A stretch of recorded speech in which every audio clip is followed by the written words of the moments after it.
नमस्कार मित्रांनो, आम्ही गावी राहत होतो. माझे पती माझ्यासाठी रोज शहरातून बुंदीचे लाडू आणायचे.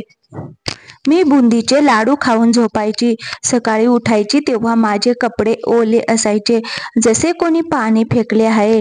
एके रात्री माझ्या नवऱ्याने बुंदीचे लाडू आणले. मी गुपचूप फेकून दिले. मग त्या रात्री मी झोपण्याचे नाटक करत असताना अचानक माझे शरीर लग्नाच्या रात्री मी माझ्या पतीला एक विचित्र विनंती केली. मी त्यांना सांगितले की मला एका गोष्टीची खूप आवड आहे आणि मी त्याच्याशिवाय अजिबात राहू शकत नाही. माझे पती म्हणाले की तू बोल, मी पाहतो तुझ्यासाठी काय करू शकतो. मी माझ्या पतीला प्रथम वचन देण्यास सांगितले. मी तुम्हाला जे काही सांगेन ते तुम्ही नक्कीच कराल. ते म्हणाले, ठीक आहे, तू मला आधी सांग तर मी प्रयत्न नक्की करेन. माझे पती थोडे चिंतित होते. मी काय बोलणार आहे हे त्यांना कळत नव्हते, पण मी सांगितल्यावर ते हसायला लागले. खरं तर ते खूप आनंदी झाले. मी त्यांना सांगितले की मला गोड खायला खूप आवडते, पण गावात अजिबात चांगली मिठाई मिळत नाही. तुमचे कधी कधी काम शहरात असते, तुम्ही येत जात असता. तुम्ही जेव्हाही शहरात जाल तेव्हा माझ्यासाठी काहीतरी गोड घेऊन या. मला बुंदीचे लाडू खूप आवडतात. यावर माझे पती हसायला लागले आणि म्हणाले की एवढंच ना, मला वाटलं काही वेगळीच अट आहे काय तुझी. ठीक आहे, मी तुझ्यासाठी बुंदीचे लाडू आणतो, पण एक गोष्ट सांग, एवढं गोड खाऊन लठ्ठ होणार नाही का. मी नाही म्हणाले. माझे शरीर असे आहे की मी लहानपणापासून खूप गोड खाते, पण जाड अजिबात होत नाही. तुम्ही काळजी करू नका, मी नेहमीच बारीक असेन, पण मला लाडू नक्कीच खायचे आहेत. मी तुमची सर्व कामे करीन, तुम्ही सांगाल तसंच मी वागेल, पण माझी ही इच्छा पूर्ण कराल ना. माझे पती म्हणाले की ठीक आहे बाबा, तुझी इच्छा पूर्ण नाही करायची तर कोणाची करायची. मी जेव्हा शहरात जाईल तेव्हा मी तुझ्यासाठी काहीतरी गोड नक्की आणत जाईन. मला तर खूप आनंद झाला. आधी तर मला वाटलं कदाचित ते मेटाकुटीला येतील, पण आता ते जेव्हाही शहरात जायचे तेव्हा माझ्यासाठी बुंदीचे लाडू आणायचे. मला बुंदीचे लाडू खूप आवडायचे. ते बुंदीचे लाडू खाऊन मी शांत झोपायची. पण नंतर माझ्यासोबत काही विचित्र गोष्टी घडू लागल्या, ज्या अजिबात सामान्य नव्हत्या. एके दिवशी मी माझ्या नवऱ्याने आणलेले बुंदीचे लाडू खाल्ले नाही आणि फेकून दिले आणि झोपण्याचं नाटक केलं. त्यानंतर माझ्या पायाखालची जमीनच सरकली.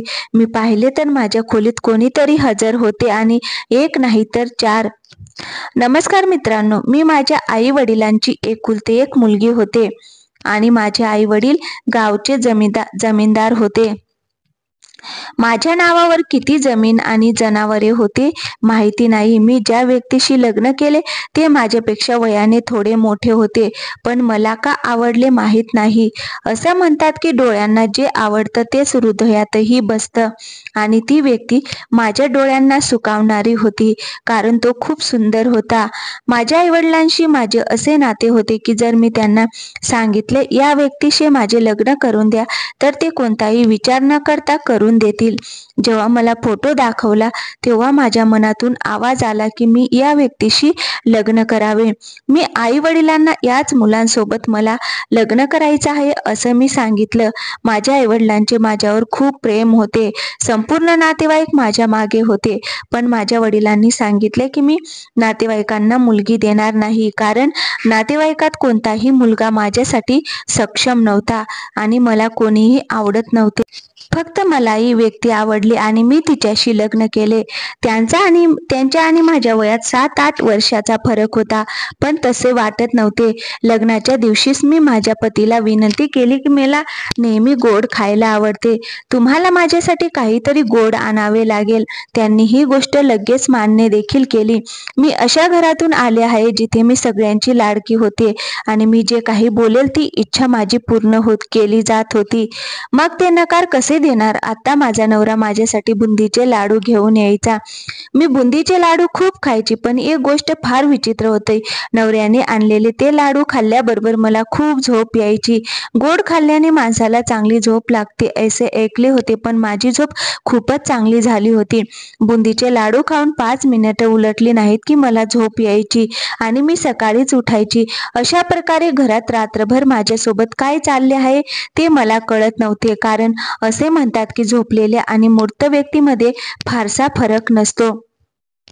फक्त एकच फरक आहे, झोपलेला माणूस जागा होतो आणि मेलेला माणूस कधीच उठत नाही. मित्रांनो, माझा नवरा माझ्यावर खूप प्रेम करायचा, माझी प्रत्येक गोष्ट मानायचा. मी फक्त म्हणेल तसंच वागायचा. त्याला रागही येत नव्हता. मी सकाळी उठले की मला जागे बघून तो एवढंच म्हणायचा की तू जागी झाली का?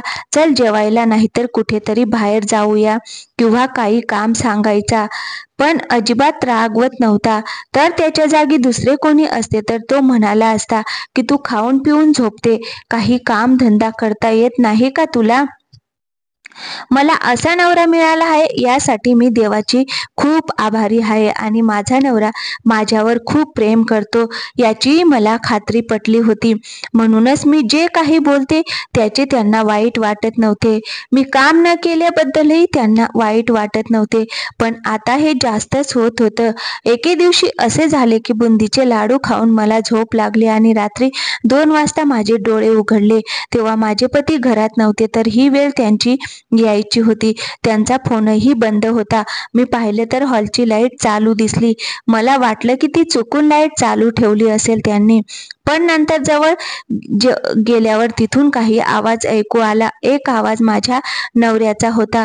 मला दुसरा आवाज ओळखता आला नाही, पण एवढं नक्की समजलं की हा आवाज मुलीचा आहे.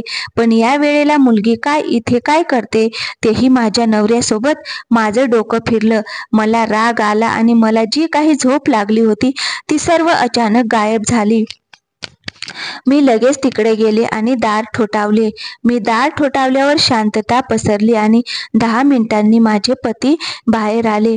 मला बघताच ते थोडे घाबरले आणि म्हणाले, तू उठलीस? तू कशी काय उठलीस? मी म्हणाले, मी कशी उठले? तुम्हाला काय म्हणायचे आहे? जर माणूस झोपला असेल तर तो उठतोही. तुम्ही हॉलमध्ये काय करत आहात? माझा मित्र आलाय असे ते म्हणू लागले.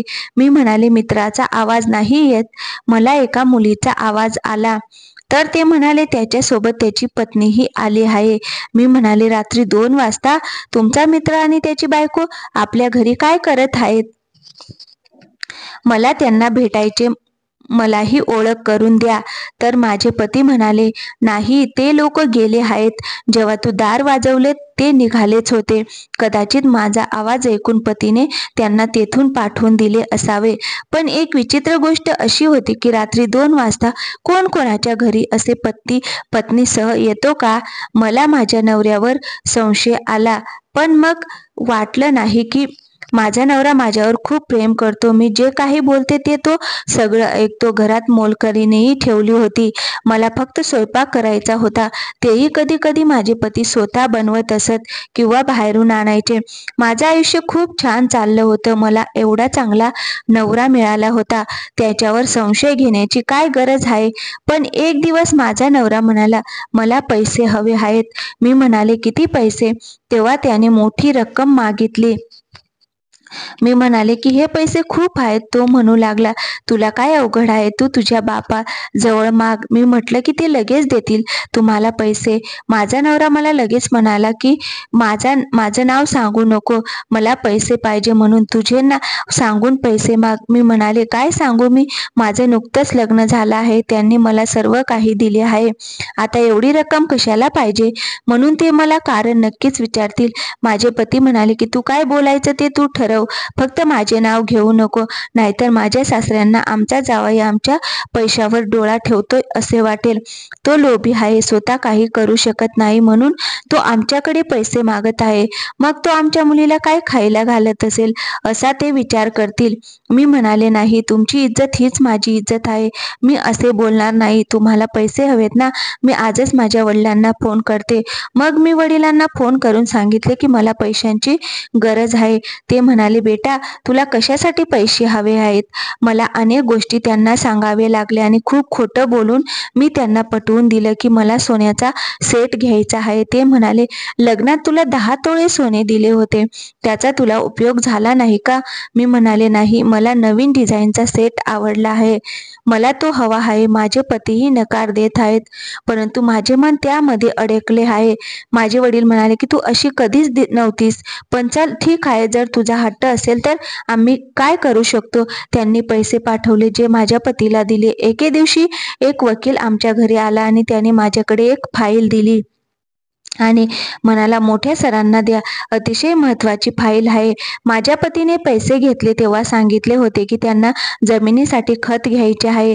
जमीन खूप खराब होत आहे आणि ट्रॅक्टर देखील घ्यावा लागेल. पण मी फाईल तपासली तेव्हा त्या फाईलमध्ये ती जमीन शेतीसाठी उपयोगात नव्हती असं लिहिलेलं होतं. फार पूर्वी ही जमीन कसणे बंद करण्यात आली आहे असे वाटत होते. मग माझ्या पतीने माझ्या बापाकडून घेऊन दिलेले पैसे कुठे खर्च केले? मला तर जमिनीसाठी वस्तू घ्यायच्या आहेत असे ते म्हणाले होते. माझे पती त्या पैशावर उधळपट्टी करत होते. त्याच पैशातून ते घरातील वस्तूही आणत होते. उद्या ते पैसे संपले की मग ते माझ्याकडे आणखीन पैसे मागणार होते, कारण त्यांच्याकडे उत्पन्नाचे कोणतेही साधन नव्हते हे स्पष्टपणे दिसत होते. मी जाऊन माझे कपाट उघडले तेव्हा त्यात माझे दागिनेही नव्हते. आधी आम्हाला घर खर्चासाठी जे काय लागत होतं त्यासाठीच त्यांनी माझे दागिने विकले गेले होते आणि मला कळलेही नाही. माझ्या कपाटातून ते 10 तोळे सोने गायब झाले होते. याचा अर्थ माझा नवरा माझा वापर करत आहे. आता माझ्या लक्षात येऊ लागले. मला ते लाडू खायला घालायचे, त्यात काहीतरी टाकत होते ज्यामुळे मला लगेच झोप यायची. आता माझा रक्तदाबही कमी झाला होता. माझी तब्येत खराब होऊ लागली होती. मी डॉक्टरकडे गेले तेव्हा डॉक्टरांनी मला सांगितले की तुम्हाला झोपेच्या गोळ्या दिल्या जात आहेत. माणसांना एवढी झोप येत नाही. तुम्ही प्रेग्नंटही नाही. तुम्हाला अशी कोणतीही समस्या नाही. मग एवढी झोप कशी येणार? आता मला संशय आला. माझ्या नवऱ्याने आणलेले बुंदीचे लाडू मी एक दिवस खाल्ले नाही आणि फेकून दिले. त्या दिवशी मला अजिबात झोप येत नव्हती. मी दिवसभर जागी होते. ज्यावेळी मी झोपले पाहिजे त्यावेळीही मला झोप येत नव्हती. पण मी झोपायचं नाटक केलं. माझे पती खोलीत आले. मला वाटले की तो झोपायला खोलीत येत आहे, पण तो मला बघायला आला होता. मी झोपली आहे की जागी आहे तिथून मला पाहून तो परत गेला आणि मग हॉलचा दरवाजा उघडल्याचा आवाज आला. त्यानंतर घरात संगीत गुंजू लागले. महिलांचे आवाज येऊ लागले. मी लगेच उठले आणि दरवाजाच्या हॉलमधून पाहिलं तर माझ्या नवऱ्यासोबत 2 ते 3 मुली होत्या. त्या त्यांच्यासोबत नाचत होत्या. काही उघड्याच होत्या. माझ्या नवऱ्याने काहीच घातलेलं नव्हतं. माझा नवरा त्या 3 मुलींसोबत ते काम करताना पाहून तर माझ्या पायाखालची जमीनच सरकली. बायको असताना तो 3 मुली घरी आणतो आणि त्यांच्यासोबत अय्याशी करतो हे बघून मला त्यांचा खूप राग आला. पण मी माझं डोकं शांत ठेवलं आणि मी माझ्या वडिलांना फोन केला आणि मी घराच्या बाहेर गुपचूप पडले आणि माझ्या वडिलांच्या घरी निघून गेले. ते तसे मला तसे घ्यायला आलेच होते. त्यांच्यासोबतच मी निघून गेले. दुसऱ्या दिवशी माझा नवरा माझ्या बेडरूममध्ये आला तर मी झोपलेली नव्हती. तो शोधत माझ्या घरी आला. तुमची मुलगी घरी नाही असे सांगू लागला. माझे वडील म्हणाले की ती इथेही आली नाही. मला माझी मुलगी तुमच्याकडून पाहिजे. तुझ्यासोबत पाठवणी केली होती. कुठे आहे माझी मुलगी? पण मी माझ्या वडिलांच्याच घरी होते. माझ्या वडिलांनी माझ्या पतीचा खूप अपमान केला. तो मला शोधत सगळीकडे फिरत होता. मी माझा फोन चालूच ठेवला होता पण मी उचलत नव्हते. फोन वाजत राहिला. तो खूप अस्वस्थ झाला होता. शेवटी तो पुन्हा माझ्या वडिलांच्या घरी आला. तेव्हा वडिलांनी सर्व काही सांगितले आणि तू माझ्या मुलीसोबत जे केले आहे त्यासाठी मी तुला कधीच माफ करणार नाही. तू तिला झोपेच्या गोळ्या देऊन स्वतः मज्जा करत होता, तेही तिच्या पैशाने. तू माझ्या मुलीला काय समजले? माझ्या वडिलांनी अजिबात उशीर केला नाही आणि त्यांच्या विरोधात खुला खटला दाखल केला. मीही माझ्या वडिलांना साथ दिली. माझे वडील म्हणाले की तू अशा व्यक्तीसोबत अजिबात राहू शकत नाही. हा एक अय्याशी करणारा व्यक्ती आहे. तो कधीही चांगला नवरा बनू शकत नाही आणि एक चांगला बाप बनणे तर खूपच लांबची गोष्ट आहे. त्याने फक्त तुझ्या संपत्तीसाठी तुझ्याशी लग्न केले. आमची चूक झाली. आम्ही त्याला ओळखू शकलो नाही. आम्ही आमची सोन्यासारखी मुलगी त्याला दिली. पण आता आम्ही आमची चूक सुधारू. त्यानंतर मी माझ्या पतीला सोडले आणि सर्व वाईट स्वप्न समजून मी विसरले. 2 वर्षांनी मी पुन्हा लग्न केले आणि आता मी माझ्या आयुष्यात खूप आनंदी आहे. मला माझ्या पहिल्या नवऱ्याबद्दल कळले आहे की त्याने आपली सर्व जमीन विकली आहे आणि तो रस्त्यावर आला आहे. सर्व काही विकून खाल्लेले आहे आणि आजकाल त्याची अवस्था फार वाईट आहे. पण अशा माणसांच्या बाबतीत असेच व्हायला हवे. कशी वाटली कथा? अशाच अर्थपूर्ण कथा ऐकण्यासाठी चॅनलला सबस्क्राईब नक्की करा. व्हिडिओ पूर्ण पाहिल्याबद्दल तुमचे मनपूर्वक आभार. थँक्यू. धन्यवाद मित्रांनो. पुन्हा भेटूया अशाच एका नवीन कथेसोबत.